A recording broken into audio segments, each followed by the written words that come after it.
A few days ago, on Monday, the German Chancellor Olaf Scholz lost the confidence vote in the federal parliament, paving the way for early elections. But what does this mean exactly? And what happened since my last video about the German government crisis? The answer is a lot, so let me fill you in.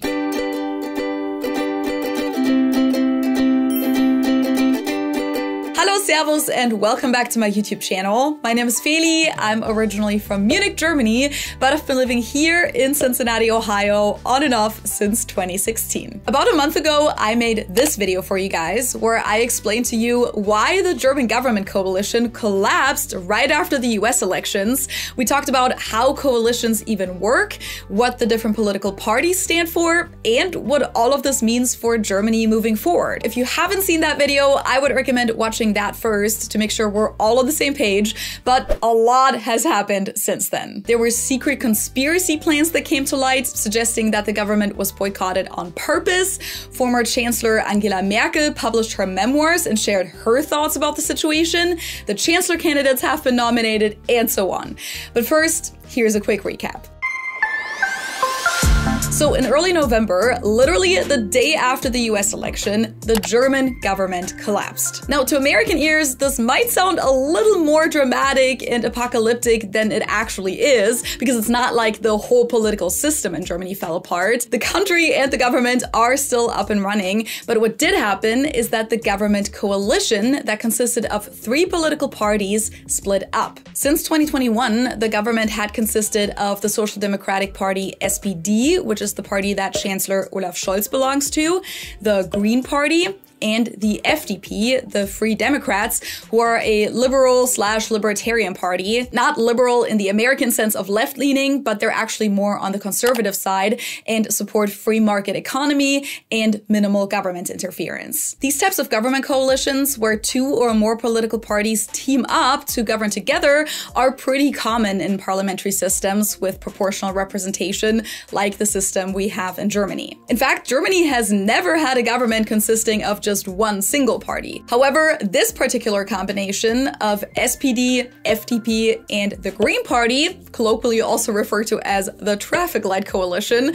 was a novelty on the federal level, and in hindsight, a lot of people question if this combination was such a good idea. Because from the very beginning, the 3 parties had a lot of disagreements on fundamental issues, and a lot of those were fought out in public, which made the government feel very dysfunctional at times. Eventually, on November 6th, after over 3 years of trying to make it work, Chancellor Olaf Scholz fired Finance Minister Christian Lindner, who's the head of the FDP, because they couldn't come to an agreement on the 2025 budget. As a consequence, the FDP left the government coalition altogether, leaving only SPD and Green Party in the government. Since without the FDP, these 2 parties don't have a majority in the Bundestag, the parliament, anymore, Scholz then announced that he wanted to hold a vote of confidence, which, if he lost the vote, would allow for a snap election. And that vote took place this past Monday on December 16th. First things first, Scholz lost the confidence vote, which was the outcome we all expected,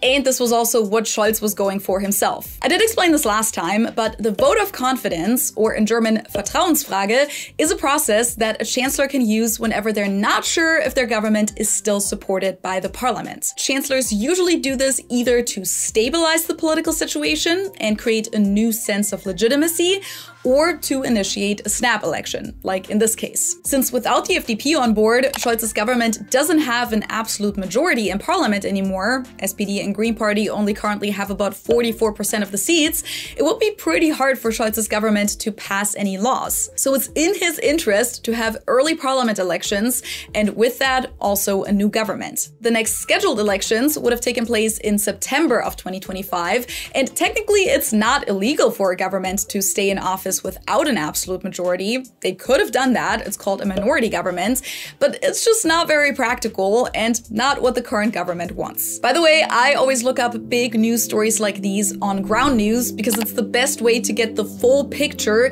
and to see how different outlets across the political spectrum and from different countries report on the same topic. For this story about the confidence vote, Ground News has evaluated over 600 different news sources, based on which it provides a short summary up here so that I immediately know what's going on. And it even shows me which of these news outlets are more left-leaning on the political spectrum, which ones are more on the right, and which ones are considered center, so that I can compare how the story is approached depending on political bias. I can also see who the different news outlets are owned by, which, as we all know, can change the narrative too sometimes, and how factually accurate their reporting usually is. For this story, the overall bias distribution is pretty even actually, but that's not always the case. Some news stories almost exclusively show up in right-leaning media and aren't covered by the left-leaning outlets at all, and vice versa, which is exactly why Ground News came up with the blind spot feed, one of my absolute favorite features. It specifically shows you stories that were disproportionately covered by one side of the political spectrum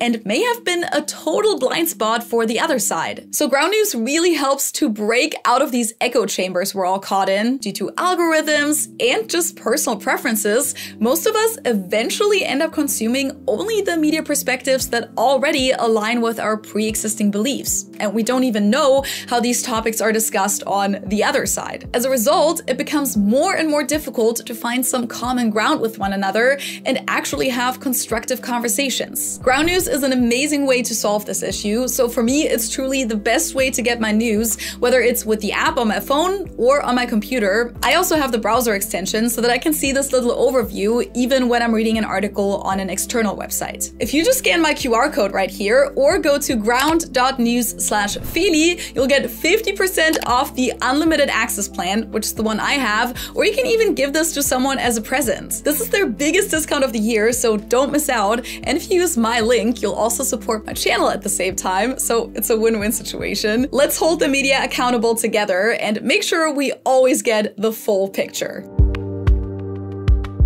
So here are the results of the confidence vote. Naturally, the SPD, Scholz's own party, voted for him. The FDP, as well as the Christian Conservative Party, CDU-CSU, which is the biggest opposition party, the BSW and the Left Party voted against Scholz. And the Green Party abstained from voting because they didn't want to actively voice their distrust against their own chancellor, but at the same time, they wanted to ensure that Scholz actually loses the vote so that a snap election can take place. Because there had been some rumors that the far-right party AfD would vote for Scholz simply to mess with the plan, even though they clearly don't support his politics. I'm not sure how realistic that rumor ever was, but at the end, that's not what happened, even though the AfD representatives didn't unanimously vote against Scholz either. Out of the 76 votes, there were 3 AfD representatives who actually voted for him, and the former head of the AfD, Alexander Gauland, abstained. So in total, there were 207 votes for Scholz, 394 against him, and 116 representatives abstained. After the vote was completed, Scholz got together with the German Bundespräsident, President Frank-Walter Steinmeier, to officially request for the Bundestag to be dissolved. The president now has 21 days to either follow that request or deny it, but that's very unlikely.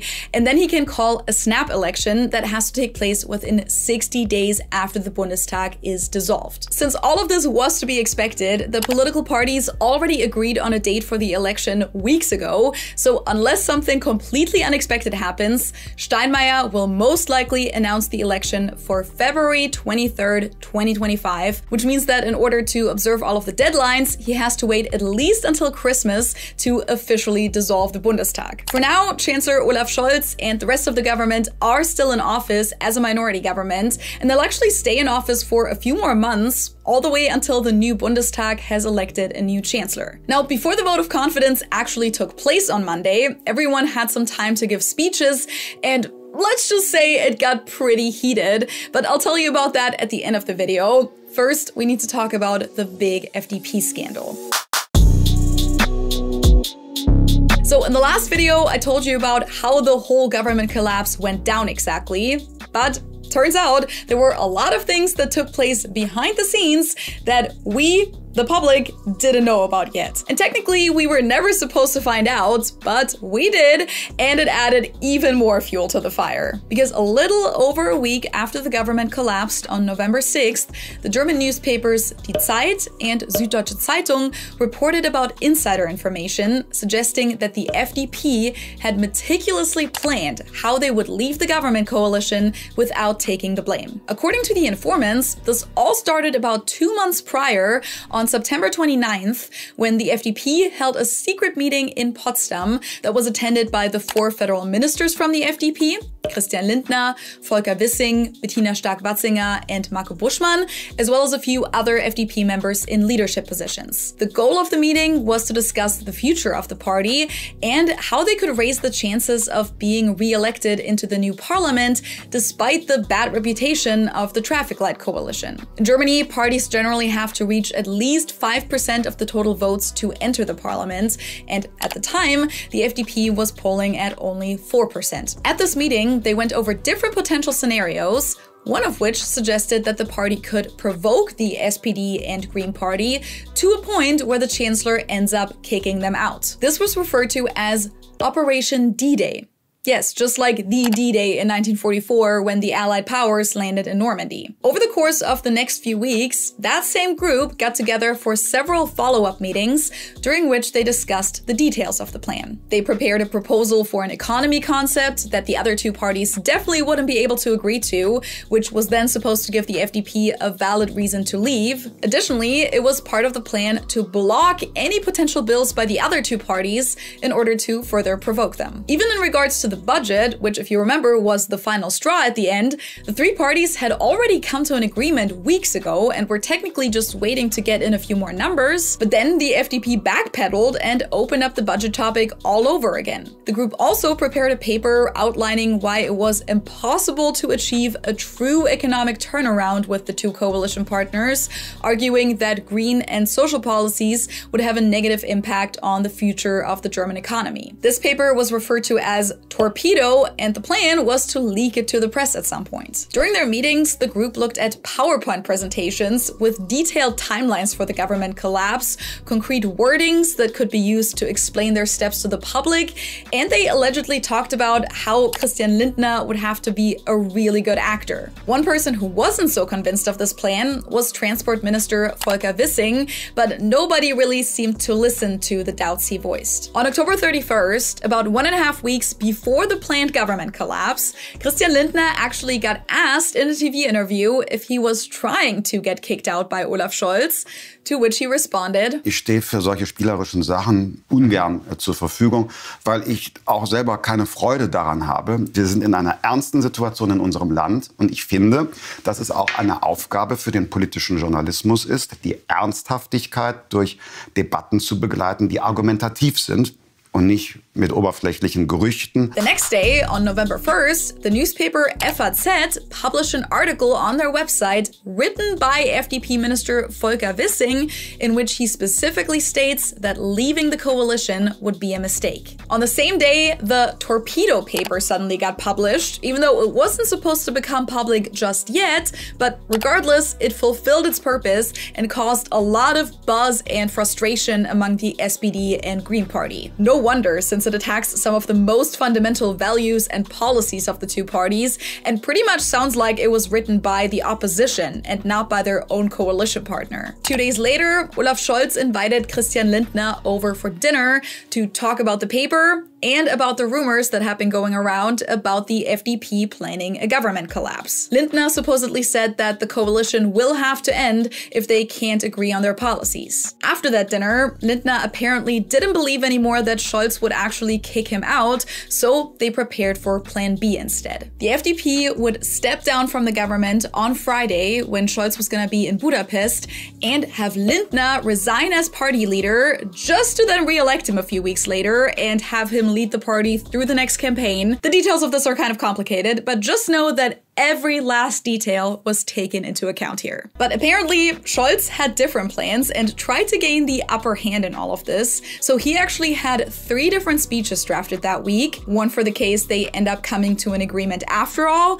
one for the case that the FDP leaves the government, and one for the case that he kicks them out. Then on Wednesday, November 6th, when the government came together to discuss the budget, Scholz presented a paper of his own in which he demanded to pause the debt brake, Schuldenbremse. According to the newspaper reports, this was a calculated move on his end now, because he knew that under no circumstances would the FDP agree to this. The article suggests that this was his way of giving the FDP an ultimatum so that at least he would be the one deciding over the timing of the government collapse. The FDP was going to wait another 2 days with their plan, but Scholz decided to fire Lindner that day, which then also led to the other FDP ministers leaving too, with the exception of Volker Wissing, who chose to stay in the government as an independent and leave the FDP instead. Then Scholz stepped in front of the press and gave one of the previously prepared speeches. Ich sehe mich zu diesem Schritt gezwungen, Schaden von unserem Land abzuwenden. After which Lindner then accused him for having a speech prepared. Wir wissen seit dem genau vorbereiteten Statement des Bundeskanzlers vom heutigen Abend, warum. I hope you guys can follow me for the most part, but I think even us Germans are pretty confused by all of this. It almost sounds like a reality show, and a very dramatic one at that. Now, of course, we don't know for sure if every detail of this is true, but for the most part, this seems to be how things went down. The question we're left with is, does this just show how messed up and pre-calculated the actions of the FDP were? Or is this normal in politics and all parties have these types of plans up their sleeves? What we do know is that so far, this hasn't really had a whole lot of consequences for the FDP. Christian Lindner is still the head of the party. He's gonna lead the FDP through the next campaign, and they're still polling at 3 to 4%. The only person who resigned was the general secretary of the FDP, Bijan Girsaray, who was one of the people attending these D-Day meetings. In the midst of all of this, former Chancellor Angela Merkel published her memoir titled Freedom: Memories 1954 to 2021. And during the promotion phase, she was asked what she thought of the government collapse during an interview with the magazine Der Spiegel. Her response was, men. And when she was asked what exactly she considered typically manly about what happened, she said, taking things personally, for example. You should avoid that as much as possible in politics. She also criticized how Olaf Scholz handled the situation publicly and said that he didn't exactly uphold the dignity of the office. Another interesting situation took place during the charity event Ein Herz für Kinder that was aired on German TV on December 7th, where some of the celebrity guests were asked for a donation live on camera. Friedrich Merz, leader and chancellor candidate of the Christian Conservative Party, CDU, responded that he would donate 100 euros for every % that his party reaches in the next polls, which most people found a little odd. So after the show, he announced on X that he'll donate 4,000 euros flat. The Bavarian minister-president Markus Söder, also from the Christian Conservatives, donated 2,000 euros, and so did Christian Lindner, whose first response was, Ich meine, Sie kennen ja meine berufliche Situation. But then he agreed to donate 2,000 euros. The reactions to this were rather critical afterwards. On social media, many people perceived the politicians as stingy and called their behavior cringy, especially considering that each of them is estimated to have a net worth of several million euros. And Merz's attempt to make his donation dependent on polling numbers, to some people almost made it seem like he cared more about winning the election than about helping children in need. Other celebrities on the show had donated a lot more. Content creator 24Tim gave 20,000 euros, for example, and soccer player Toni Kroos even donated 100,000 euros. Now, most of the chancellor candidates for the upcoming election were already pretty much set last time we talked about this, but there was one big question still, and that was whether Olaf Scholz will run for the SPD again, or if Defense Minister Boris Pistorius would maybe be a better option. A lot of people were hoping that Pistorius would run, but he since has officially said no to that. He's not interested, so the SPD has officially nominated Olaf Scholz as their chancellor candidate again. The other candidates will be Friedrich Merz for the Christian conservative CDU-CSU. For the Green Party, it'll be current economy minister and vice chancellor Robert Habeck. For the AfD, it'll be the co-chairwoman Alice Weidel.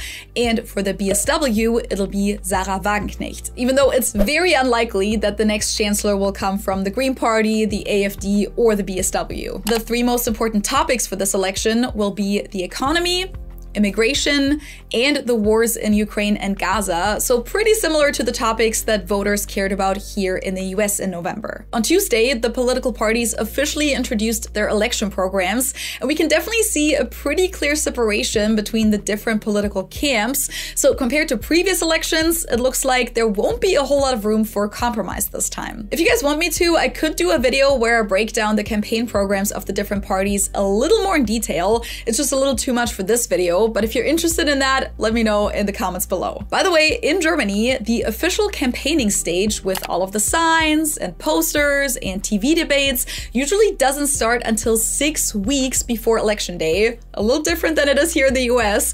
So most of the campaigning will take place in the second half of January and February. As of right now, it looks like the most likely combination for the next government coalition will be CDU-CSU and SPD, which we call a big coalition. But things could still change, of course. So far, though, the polling numbers have pretty much stayed the same since my last video. We still have the Christian conservatives in first place with just over 30%, which means that the next chancellor of Germany will most likely be Friedrich Merz. Then we have the far-right AfD in second place with 19%. And then the Social Democratic Party SPD actually lost some percentage points, and the Green Party gained some, so they're now both at 14%. And the FDP is currently at only 3%, which means that they most likely won't make it into the next Bundestag at all due to the 5% threshold.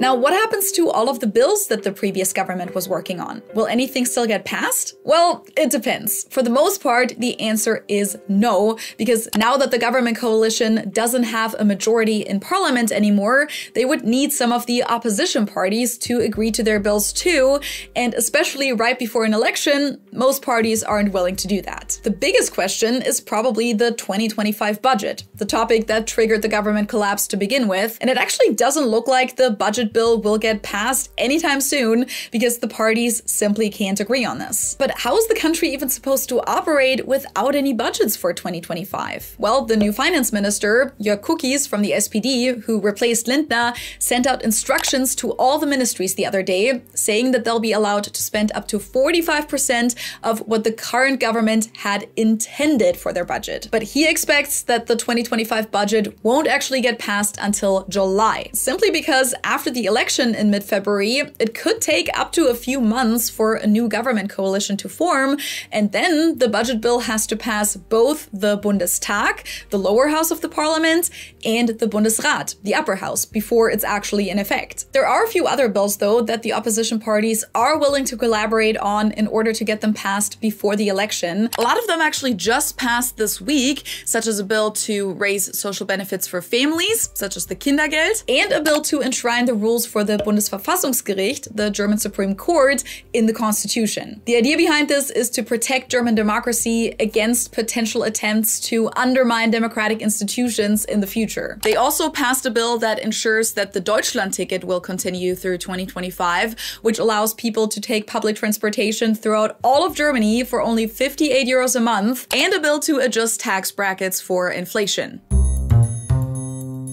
Now, in addition to the vote of confidence, there were also some speeches on Monday, which most people expected to focus on the upcoming election. Scholz was expected to explain why he wants to run again. And overall, most people thought that now that the public mud fight is over, everything would calm down a bit. Well, think again, because Scholz still seemed pretty hung up on Lindner's betrayal, Lindner still denied everything, and the speeches were full of personal attacks and petty finger-pointing. Politik ist kein Spiel, liebe Kolleginnen und Kollegen. In eine Regierung einzutreten, dafür braucht es die nötige sittliche Reife. Wer in eine Regierung eintritt, der trägt Verantwortung für das ganze Land. Und damit meine ich nicht nur die wochenlange Sabotage der eigenen Regierung durch die Freien Demokraten. Die Wahrheit über dieses Schauspiel ist inzwischen ans Licht gekommen. So etwas schadet nicht nur dem Ansehen einer Regierung, sondern dem Ansehen der Demokratie insgesamt. Das ist der Schaden, den dieses Schauspiel angerichtet hat. Diesen Schaden bedauere ich zutiefst. Man kann in einer Regierung nicht gegen eine Regierung sein. Man darf, liebe FDP, man darf sie verlassen, wenn man meint, es geht nicht weiter. Aber man darf sie nicht von innen zerstören wollen. Deswegen haben wir alles dafür getan, dass Deutschland in dieser herausfordernden Zeit nicht ein weiteres Land ist, das sich mit sich selbst beschäftigt. Die historische Tatsache ist doch eine andere. Olaf Scholz hat ultimativ gefordert, 15 Milliarden Euro zusätzliche Schulden außerhalb der Schuldenbremse zu billigen. Als ich mich dem verweigert habe, bin ich entlassen worden. Der Prinz Karneval, der kann am Rosenmontag Kamelle verteilen, um populär zu werden. Aber die Bundesrepublik Deutschland darf so nicht regiert werden. Der Streit ist entstanden, weil Sie nicht in der Lage waren, nicht willens und nicht in der Lage waren, eine Koalition zusammenzuhalten aus SPD, Grünen und FDP, die hinten und vorne nicht mehr zusammengepasst hat. Herr Bundeskanzler, Sie haben Ihre Chance gehabt. Sie haben diese Chance nicht genutzt. Sie, Herr Scholz, haben Vertrauen nicht verdient. Gerade einmal 3 Jahre war Ihre Regierung im Amt. An den Schäden, die Sie in dieser Zeit angerichtet haben, werden die Deutschen noch in Jahrzehnten zu tragen haben. And even in a TV interview on Tuesday, when Scholz was confronted with a statement by Friedrich Merz, he responded by saying, Fritze Merz erzählt gern Thünkram. Das hat es schon oft gezeigt und wird es auch noch im Wahlkampf oft zeigen. Die Bürger werden sich ihren Reim darauf machen. Thünkram is a northern German dialect word for bullshit, basically, which caused quite a few headlines again. So we'll see how all of this continues and how the campaigning stage will go. But I hope I was able to fill you guys in a little on what's been going on in German politics in the last few weeks. If you enjoy these type of videos, be sure to give this video a thumbs up, subscribe to my channel for free, and you can also show your support by sending me a super thanks here on YouTube.